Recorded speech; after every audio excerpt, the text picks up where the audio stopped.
Iran's government claims it's now in full control after weeks of nationwide protests. Turkey and several Gulf states reportedly lobbied the U.S. against launching attacks. Has Iran's government survived one of the greatest challenges to its rule? And what impact will the unrest have on its future and the region? I'll break it all down here on Straight Talk.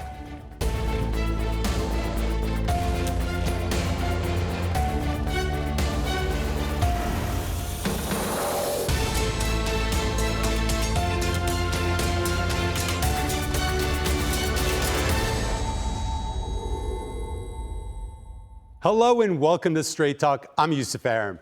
After weeks of anti-government protests that rights groups say led to thousands of deaths, Iran now says it's reasserted control over the country. But when demonstrations erupted last month, Tehran was already under heavy pressure. Israel had struck Iran's air defenses, senior military targets, and part of its nuclear program. Washington followed with its own airstrikes and fresh sanctions that triggered a currency collapse. And then came the protests. As Iran faced the most serious internal challenge since coming to power, Donald Trump warned of further strikes if protesters were killed. Turkey, meanwhile, said it opposed outside intervention and its priority was to avoid destabilizing the region. Turkish Foreign Minister Hakan Fidan says he's spoken with Iran's Foreign Minister Abbas Araghchi and stressed the need for dialogue to resolve tensions. Tehran blames foreign intelligence for the unrest and has warned Washington of retaliation against any strike. The U.S. has withdrawn some personnel from the region, while Trump has threatened tariffs on countries that continue doing business with Iran. And as tensions rise, Turkey has already seen Iranians crossing its borders. Has Iran's government survived the greatest challenge to its rule? And how will the region respond?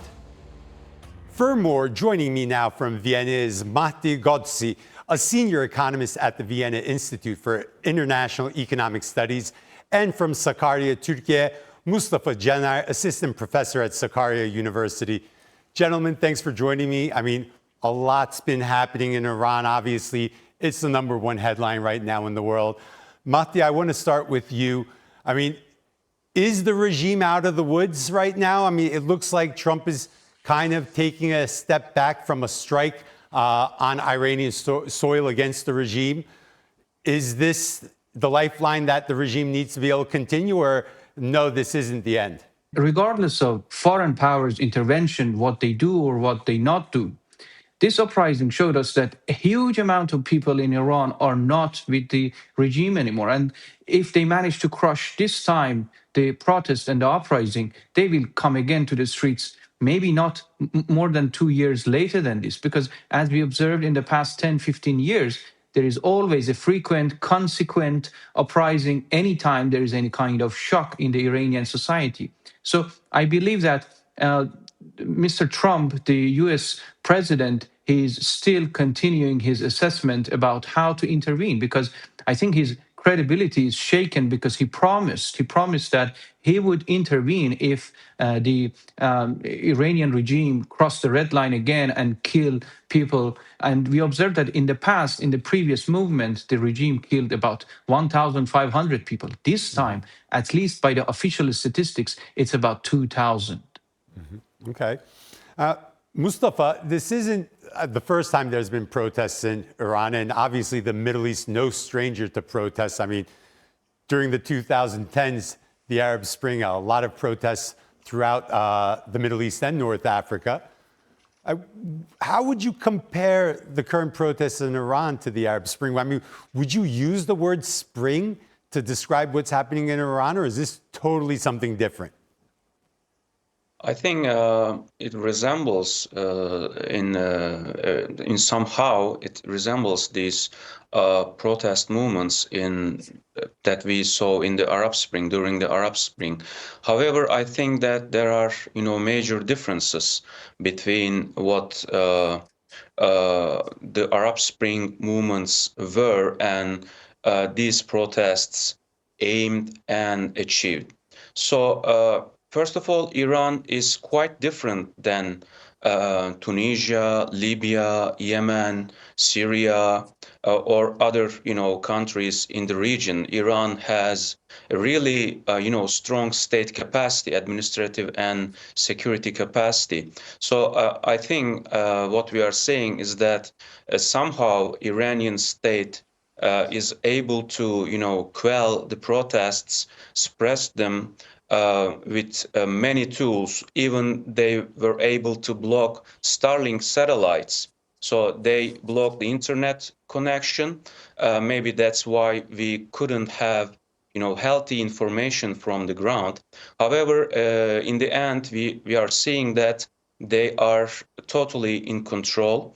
And Iran is a very big state, 90 million people living in Iran. So it was quite unexpected that the regime would collapse at once and sudden. So I think this is quite different. And one angle is also important that I think these latest protests didn't have a, um, a how can I put it, didn't have an all-encompassing political agenda for everybody living in Iran.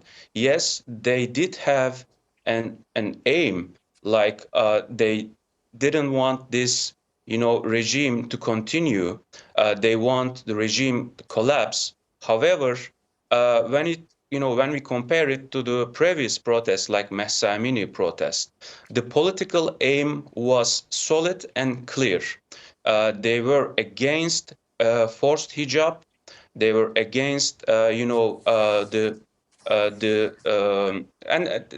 and middle class were actually participating in that protest because they had such, political purpose that we relate it to middle class people and the crystal clear political aim, like they did in 2009 Green Movement protests. However, these protests erupted for, economic reasons, but somehow in a very short period of time they turned into anti-regime movement. So it was quite different. And at first they, the Iranian government made a distinction between the violent rioters and peaceful protesters, and that distinction, blurred in the coming days. So it was quite different, and I am not sure that the people that participated in these protests have an ability to represent the whole country, or what percentage of the people were with the protesters, because we know that a huge proportion of the population, like the Turkish populated areas, they refrained from participating in this protest. They stayed away. So there were, different political agendas. There were separatist groups on the ground. There were disturbed people, disturbed by the economic deterioration of the country. So there were many different political agendas. So there was no one single political aim. So that's why I think this latest protests were quite different than the Arab Spring. Okay. Mahdi, I want to ask you, I mean, from the protesters' point of view, or at least from their aim, is this a zero-sum outcome of either regime change or nothing? I mean, in the event the regime does some type of behavioral change, would that be accepted as a victory by the protesters? Or no, the regime's been around for half a century. We've seen this before. Nothing except for out the door is acceptable. This Iranian society understands across all spectrum of society, which is very diversified, which is very multi-diverse in terms of not only ethnicities, languages, but also in terms of beliefs, ideologies. So I agree that it's a very pluralistic society. It's a very diversified society, but they have single voice. They want a regime change. They cannot tolerate this regime anymore that does not care about not only their welfare, but also about their lives. So imagine that in previous rounds of suppression, people got shot, people got killed, people got blinded, but still people again showed courage because they understand that if they don't show courage, if they don't go to the streets, there is no savior for them.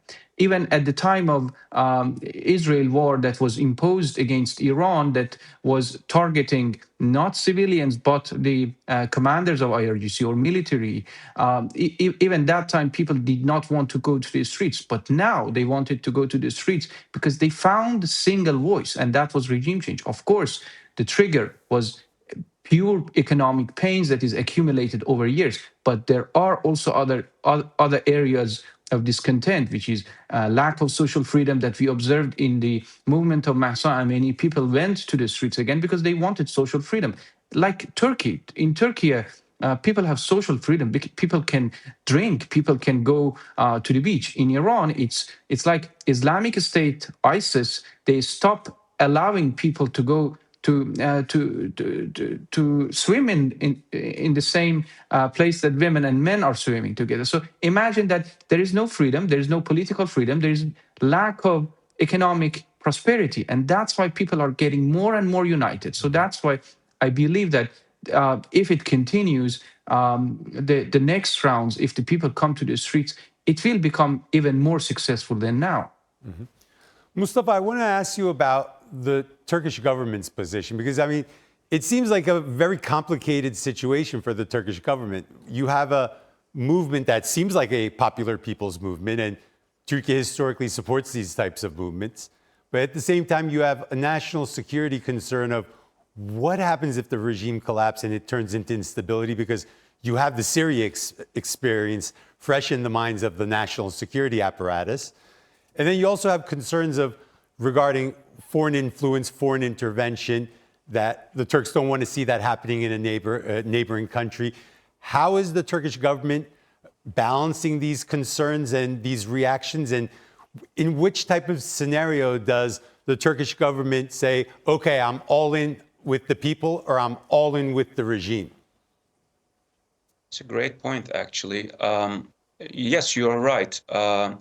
Turkey has always been with people's movements, demand for democracy and freedom. It's, non-refutable. However, when it comes to Iran, while Turkey is acknowledging Iran's internal problems, yes, Iran has really, major problems, deep-seated economic problems, deep-seated, social, political problems. Turkey is not denying that. Turkey has never, said that Iran is a problem-free country or like, nirvana of freedoms. Yes, Turkey is acknowledging that all these problems, but the principle that guides Turkey's approach and actions, not just for Iran, but to all neighboring countries, is that, and also, Iran, is that non-interference in the internal affairs of neighboring countries. And Iran has its problems, deep-rooted problems, but Iran has to solve its problems on its own. So there should be no foreign meddling. There should be no foreign, intervention. So because Turkey knows that, and all the sensible actors in the region knows that, whenever a foreign actor intervenes in the internal affairs of a country in the region, it only generates more problems, or it only complicates the problems that already existed. Mm-hmm. So that's why Turkey, from the very start, has trying to be avoided to explain or show a clear stance when it comes to unrest in Iran.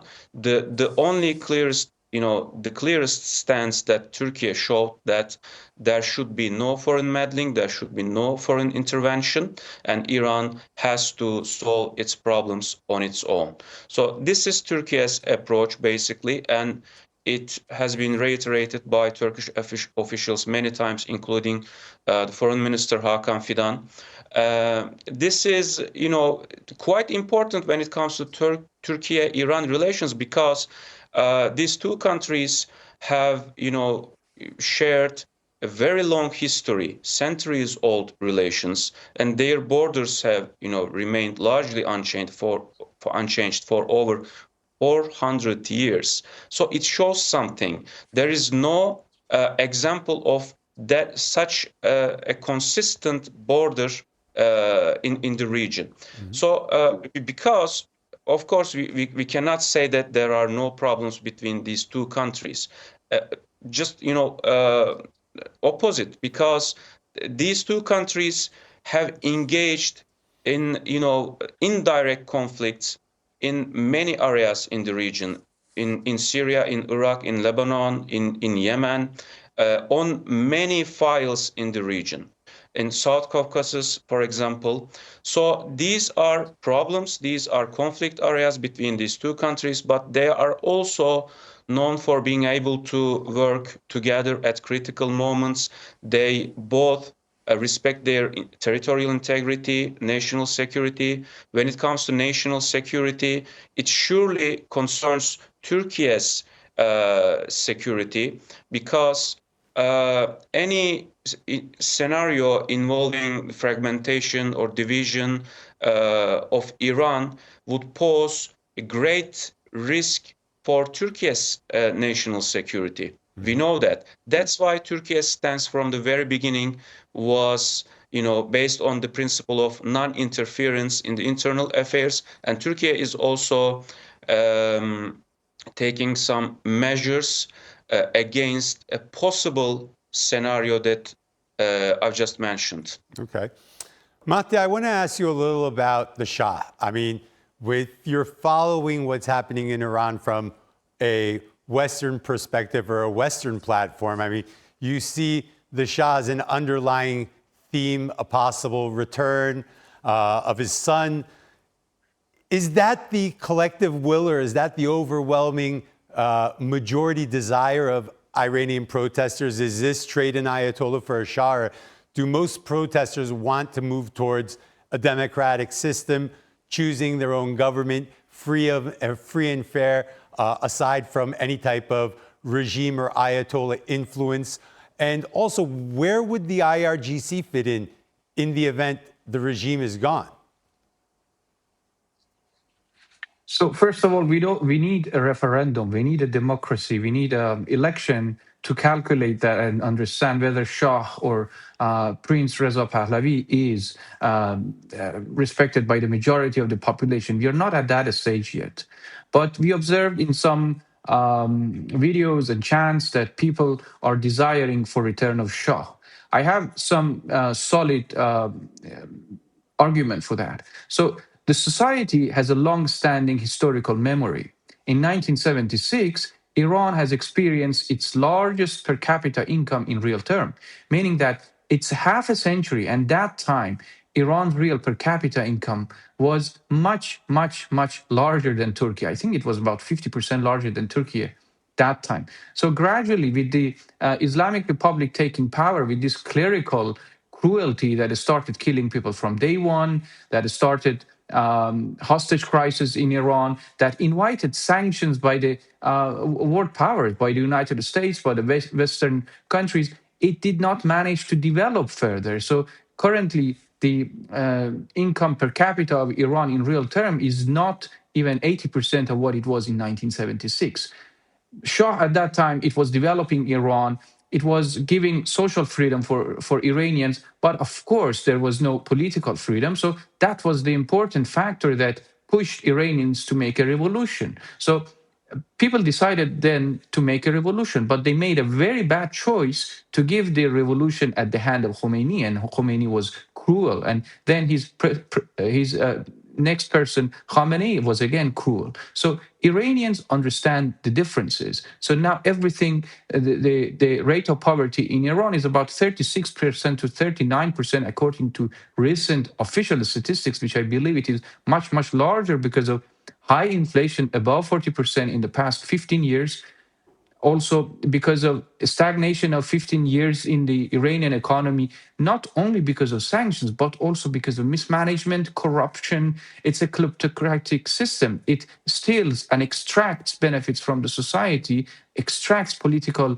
benefits. It doesn't allow society to rule. So people see that. So imagine that society now understands this and compare the two alternatives. Which one is better? Imagine that before the revolution, there's some historical facts that there were thousands, like 2 to 3 thousand, within the spectrum of 15 years were killed during movements and revolutions. But now, only through 2 3 days, 12,000 got shot. So people compare it, and people understand that's the alternative. Let's return to Shah. Let's at least do something better, and then think about democracy. But I believe that there is Republicans. I believe in non-monarchic democracy. I believe that there is a great chance of bringing democracy, and I hope that Reza Pahlavi can at least stay on his words. And if he manages to topple the regime with his leading the movement, I hope democracy will come at the end to Iran. Mustafa, you talked a little about foreign intervention. Now, Trump placing a 25% tariff on any country that's doing business with Iran. Now, obviously, that's something that looks like a cascade of the economic situation already inside of the country. I mean, is that foreign intervention? How much foreign intervention is Israel having or other countries having?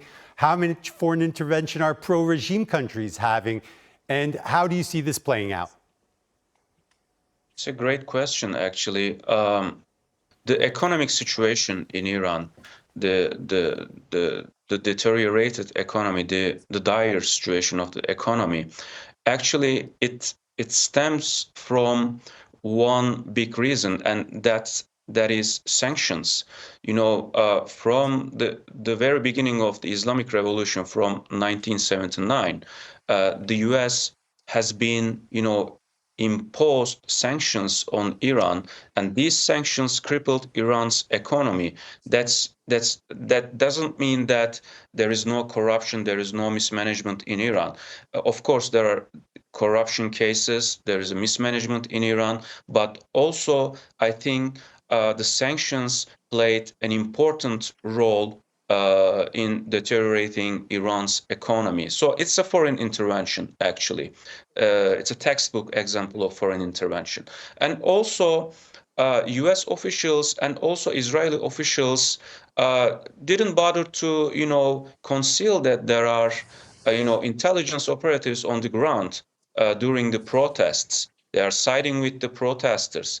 Of course, I should, remind that there was no one type of protest during this, large demonstrations or unfoldings. There are really different groups, and among these groups, there were also armed organizations operated in the, Kurdish populated areas or Baluch operated areas, and these groups were using, weapons. So actually, that was one of the reasons that the Iranian leadership securitized the whole situation, and the distinction at the first between the peaceful demonstrators and violent rioters faded away. So this is another dimension. So there were professional, seasoned armed groups on the ground. That was another example of foreign intervention. And also Trump's threats. This is another example of foreign intervention. Even Trump, didn't deliver